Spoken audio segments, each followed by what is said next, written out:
Buenos días, vamos a repasar el tema 4 del enlace químico, ¿vale? Del bloque de estructura de la materia.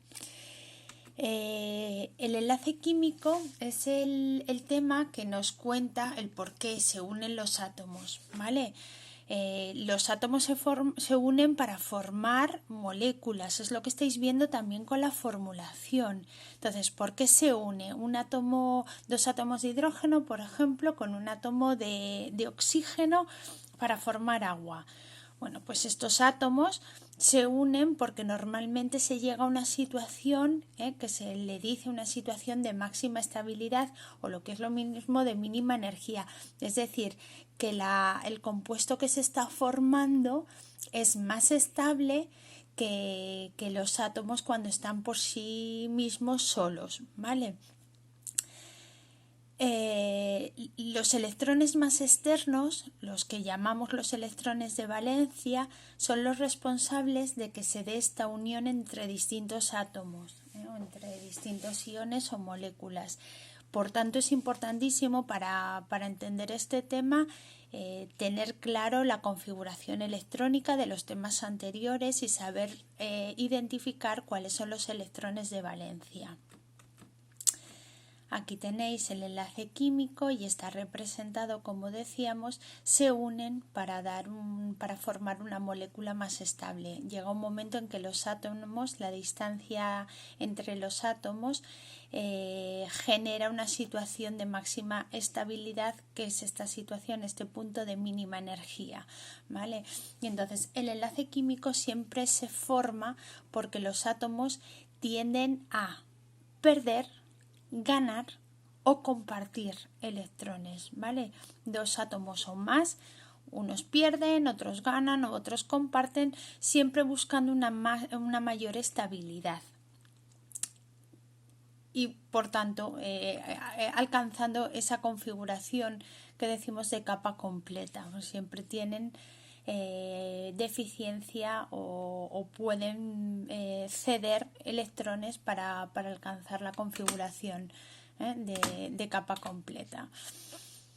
En general, cuando se unen dos elementos representativos, ¿cuáles son los elementos representativos? Los de los grupos 1 y 2, ¿vale? Alcalino, alcalino térreos, y los no metales, es decir, los de los grupos 13, 14, 15, 16 y 17, esa escalera que hacemos de no metales. Normalmente, cuando hacemos estas uniones, estos elementos tienen facilidad para completar lo que se llama la capa de valencia, el octeto, los 8 electrones, los 2s2 y los 6 electrones del orbital p, ¿vale? Alcanzando una configuración que es la que les da la máxima estabilidad. Cuando lo que estamos haciendo es unir en un compuesto elementos de transición, los metales de transición, no es tan fácil que completen esta capa porque los elementos de transición ya sabéis que aparecen los orbitales d.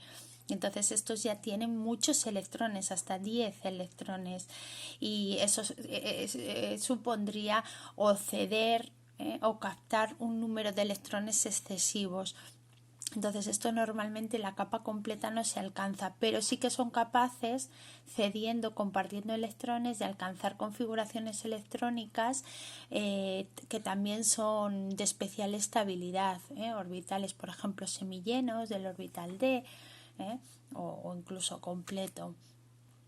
Cuando vamos a describir un enlace, utilizamos los símbolos que ya conocéis, los símbolos de Lewis, que es escribir el símbolo del elemento, ¿vale? Ahí tenéis el símbolo del elemento, por ejemplo, del litio, el carbono, el oxígeno, y rodeamos alrededor del elemento tantos puntos como electrones tienen su capa de valencia. Es decir, si no sabemos sacar la configuración electrónica de este elemento, lo tenemos difícil.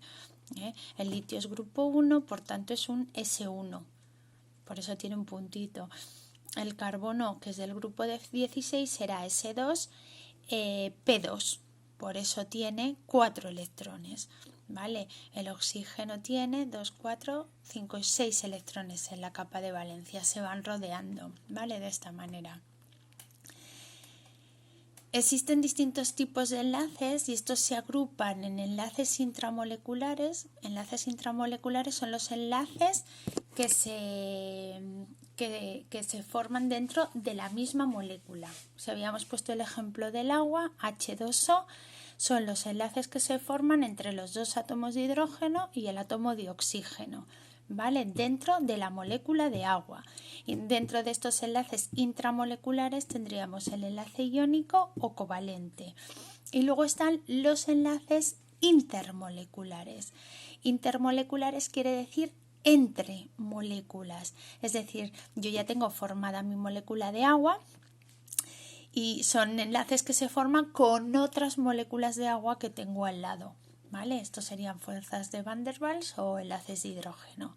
Y por último, un caso particular es el enlace metálico, que se da entre átomos metálicos, ¿vale? Característico de este tipo de sustancias. Bueno, pues vamos a ver el enlace iónico en este tutorial. El enlace iónico se da siempre entre un metal, ¿vale? Que pierde uno o más electrones y un no metal, que es el que los captura, el que los gana, los electrones. Es decir, se da entre átomos que poseen baja energía de ionización, ¿vale? La baja energía de ionización lo hemos estudiado en el tema anterior de propiedades de la tabla periódica. Baja energía de ionización es que requieren poca energía para arrancar el electrón. Es fácil quitarles un electrón, es decir, son los elementos que están en el lado izquierdo de la tabla periódica, con elementos de alta afinidad electrónica. Alta afinidad electrónica es que tienen mucha afinidad por ganar, por capturar electrones, es decir, los elementos que están a la derecha de la tabla periódica. Como venimos diciendo, un metal, y si es de los grupos representativos 1 y 2 mejor, con un no metal, ¿vale? ¿Qué es lo que pasa? Que si uno de los elementos pierde electrones, al perder electrones va a quedar, el resultado va a ser un ion positivo, con carga positiva. Y si el otro elemento, el de la derecha de la tabla periódica, gana electrones, al ganar va a quedar transformado en un ion negativo, porque ha ganado más electrones de los que él debería tener. ¿Qué pasa cuando se generan iones de cargas distintas? Iones positivos con iones negativos. Pues cargas distintas se atraen. Entonces el enlace, este tipo de enlace, el enlace iónico, se genera por atracción electrostática entre iones, ¿vale? Entre iones positivos y negativos, y forman lo que se denominan las redes cristalinas, cristales. Estábamos diciendo que el enlace iónico, estamos recapitulando, se da por la unión electrostática de iones de carga opuesta, un ion positivo con un ion negativo, se atraen. Esto es el enlace iónico. Para determinarlo, la diferencia de electronegatividad entre los átomos participantes debe ser mayor de 1,7.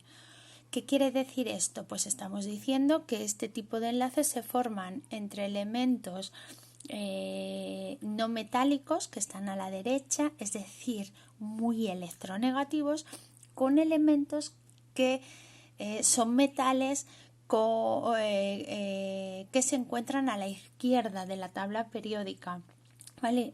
Cuanto más a la izquierda, más baja es su electronegatividad o electropositivos, decimos, ¿vale? Entonces, para que nosotros podamos decir que realmente se está formando un enlace iónico, la diferencia de electronegatividad entre estos dos elementos tiene que ser elevada, tiene que ser mayor a 1,7.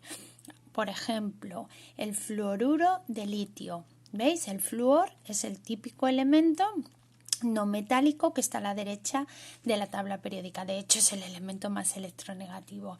Y el litio lo estamos combinando con un elemento del grupo 1, ¿vale? Muy electropositivo, una electronegatividad muy bajita. Si yo os doy los datos de las electronegatividades, que no las tenéis que saber, en todo caso yo os lo daría, el flúor tiene una electronegatividad en la escala de Pauling de un valor 4, el litio un valor 1.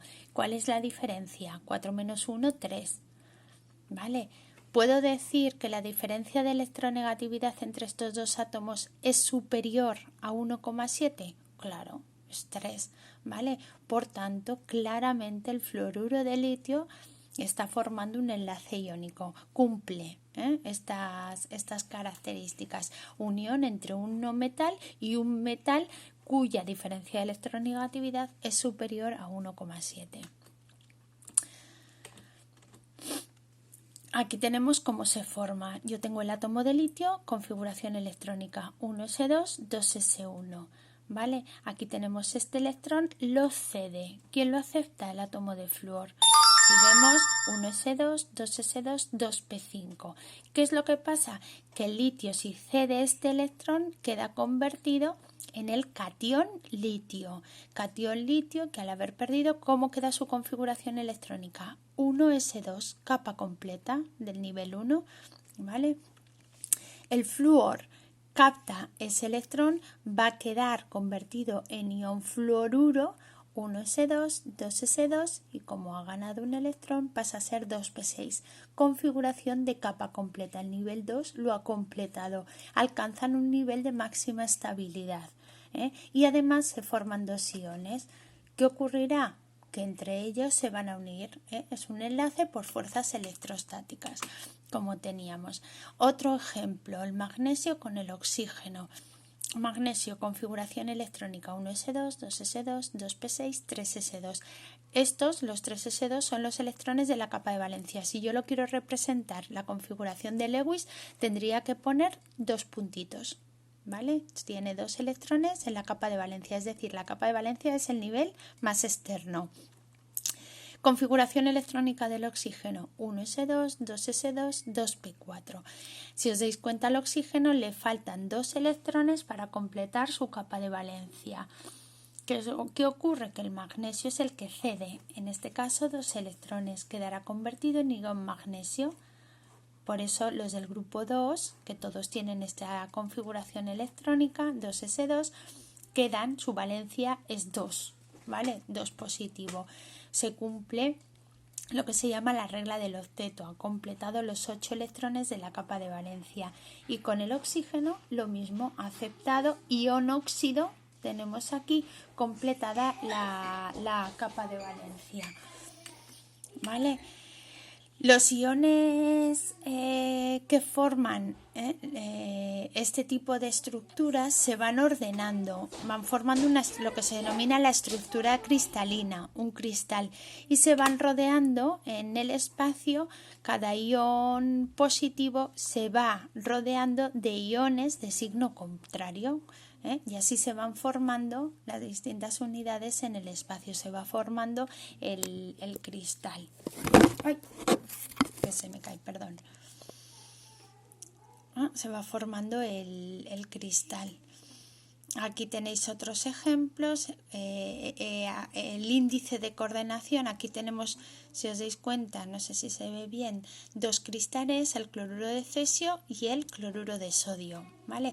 En este caso se dice que el cloruro de cesio tiene un índice de coordinación de 8. ¿Qué quiere decir esto? Que el átomo de cesio, que es el puntito que está ahí en el centro rojo, se rodea de 8 átomos de cloro, ¿vale? Esto es lo que se dice una estructura cristalina cúbica centrada en el cuerpo, ¿vale? Ahí tengo el catión y se rodea de 8 cloruros. Sin embargo, el cloruro de sodio tiene un índice de coordinación 6. Cada átomo de sodio, que son estos puntitos morados chiquititos, se rodea de 6 átomos de cloro. ¿Qué hace que se rodeen unos de 8 y otros de 6? Pues siempre va en función del tamaño de los iones y de la carga de los mismos. Intentan rodearse del mayor número posible y es lo que se denomina el índice de coordinación del cristal. ¿Qué caracteriza a estos compuestos? Voy a volver un momento para atrás. Os quiero decir una cosa, el cloruro de sodio, ya siempre le decís la sal. Bueno, esto también es una sal. Todos las moléculas que forman enlace iónico entre un no metal y un metal, lo estamos viendo en formulación, son sales iónicas, son cristales, sales binarias.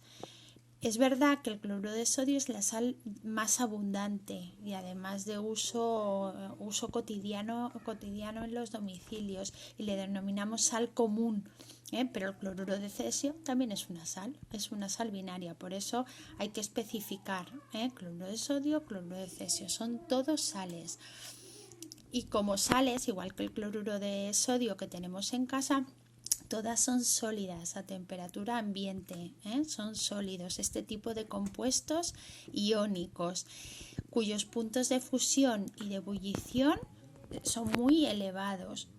Cuesta mucho romper estas estructuras cristalinas. Son de gran dureza.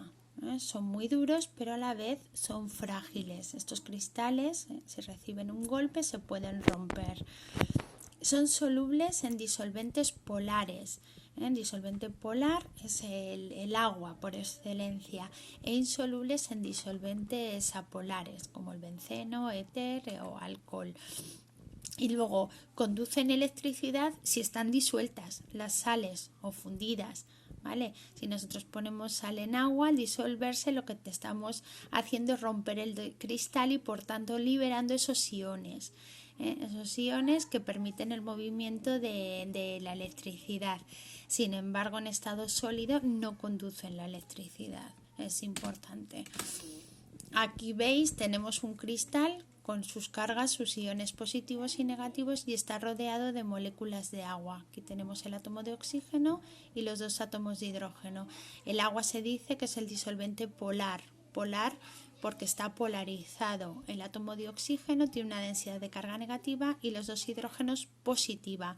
Bueno, pues los hidrógenos del agua se orientan de manera que están atraídos también por este átomo que tiene carga negativa.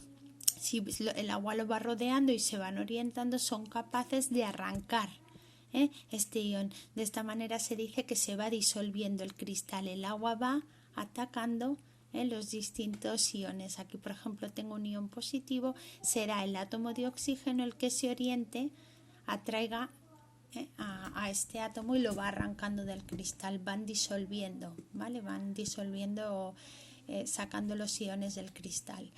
Y es frágil porque nosotros tenemos la estructura cristalina, pero cuando nosotros le pegamos un golpe al cristal, si estas capas se desplazan, si os dais cuenta, cada átomo, cada ion positivo, cada catión está rodeado siempre por iones negativos. Pero un desplazamiento de una capa puede provocar que los iones del mismo signo queden por desplazamiento queden alineados, ¿no? Y cargas del mismo signo se repelen, por tanto el cristal se rompe. Bueno, pues hasta aquí. Luego vemos el enlace covalente.